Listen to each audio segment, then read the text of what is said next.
जैसे जैसे देश 2024 के लोकसभा चुनाव की तरफ आगे बढ़ रहा है, चुनाव के अलग अलग पहलू देशवासियों के सामने आते जा रहे हैं। इस बार के चुनाव के लिए देश में दो बड़े खिलाड़ी नजर आ रहे हैं, बीजेपी और कांग्रेस। जहां एक तरफ बीजेपी 400 से ज्यादा सीटें जीतने के लिए एड़ी चोटी का दम लगा रही है, वहीं दूसरी तरफ कांग्रेस अपने कैंडिडेट्स का ऐलान भी किस्तों में कर रही है।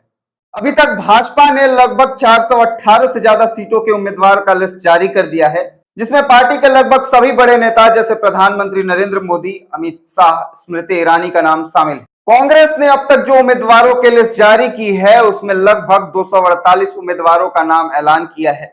लिस्ट में राहुल गांधी एक बार फिर वायनाड से चुनाव लड़ेंगे और शशि थरूर तिरुवनंतपुरम से।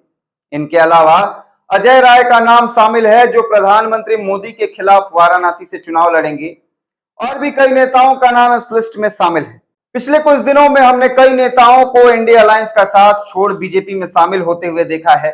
इस पर विपक्ष के नेताओं ने वॉशिंग मशीन पॉलिटिक्स का आरोप लगाया था, जिसमें विपक्षी नेता भाजपा में आ जाते हैं तो उस पर लगे भ्रष्टाचार के आरोप खत्म हो जाते हैं। अब सबसे बड़ा सवाल यह है कि क्या अब बीजेपी से इंडी गठबंधन डर चुकी है? क्या वह इतनी खौफजदा है कि अपने सारे कैंडिडेट्स का नाम घोषित करने में भी दिक्कत हो रही है, या फिर उनके पास ऐसे कैंडिडेट्स बचे ही नहीं जो कि एनडीए के स्टार प्रचारक नरेंद्र मोदी को टक्कर दे सके? यह भी संभव है कि इंडी गठबंधन के तमाम नेता इधर उधर भाग रहे हैं और अब इंडी गठबंधन अपने अस्तित्व को बचाने के लिए ही जुटी हुई है।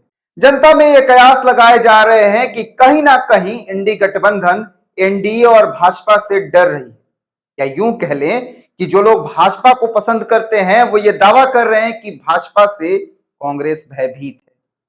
जनता की अफवाहों को ध्यान दिया जाए तो इस बार बीजेपी की स्ट्रेटेजी है ऑपोजिशन को खत्म करना। लोगों के हिसाब से बीजेपी अब ऐसे किसी भी पार्टी को नहीं देखना चाहती है जो उससे टक्कर ले सके।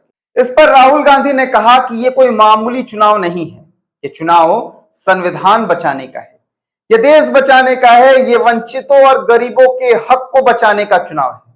ये चुनाव जिसमें मैच फिक्सिंग साफ दिख रहा है, बीजेपी के लोग कर रहे हैं। राहुल गांधी ने आरोप लगाया, इलेक्शन कमीशन में मोदी जी ने अपने लोगों को रखवाया है। देश के दो प्रमुख नेता जो मुख्यमंत्री रहे उन्हें जेल में डलवा दिया। उन्होंने हमारे बैंक अकाउंट बंद करवा दिया। यह सब करवाना था तो 6 महीने पहले करवाते या 6 महीने बाद करते, लेकिन नहीं, ये सब तो चुनाव के लिए किया गया। समाजवादी पार्टी के राष्ट्रीय महासचिव शिवपाल सिंह यादव ने कहा, भाजपा विपक्ष को खत्म करना चाहती है और वह ईडी और सीबीआई का दुरुपयोग कर विपक्ष पर हमला कर रही है। लेकिन मैंने तो इतिहास देखा है, ये किसी को दबा नहीं सकते। इन आरोपों पर प्रतिक्रिया देते हुए नितिन गडकरी ने कहा कि ऐसा नहीं है, कानून अपना काम कर रही है, जांच एजेंसियां सबूतों के आधार पर कार्रवाई करती है। केंद्रीय मंत्री के मुताबिक टीवी मीडिया में जिसकी टीआरपी ज्यादा होती है उसे ज्यादा एडवर्टाइजमेंट, जिसकी टीआरपी कम होती है उसे कम एडवर्टाइजमेंट मिलते हैं। आज हम सत्ताधारी पार्टी हैं, इसलिए हमें ज्यादा डोनेशन मिले। अगर कल कोई और पार्टी सत्ता में आती है तो उसे ज्यादा डोनेशन मिलेगा। पर इन सब के बाद भी सवाल वही का वही, क्या इंडी गठबंधन डरी हुई है? क्या भाजपा सच में विपक्ष मुक्त भारत चाहती है? क्या Bharat one nation one party की ओर आगे बढ़ रही है? आप जवाब हमें कमेंट कर बताएं, और वीडियो अच्छी लगी हो तो लाइक कर दे, सब्सक्राइब कर दे और वीडियो को अपने तमाम दोस्तों के साथ शेयर जरूर कर दें। ऐसे ही देश भर की राजनीतिक खबरों के लिए हमसे जुड़े रहें श्री सौरभ सिन्हा पर।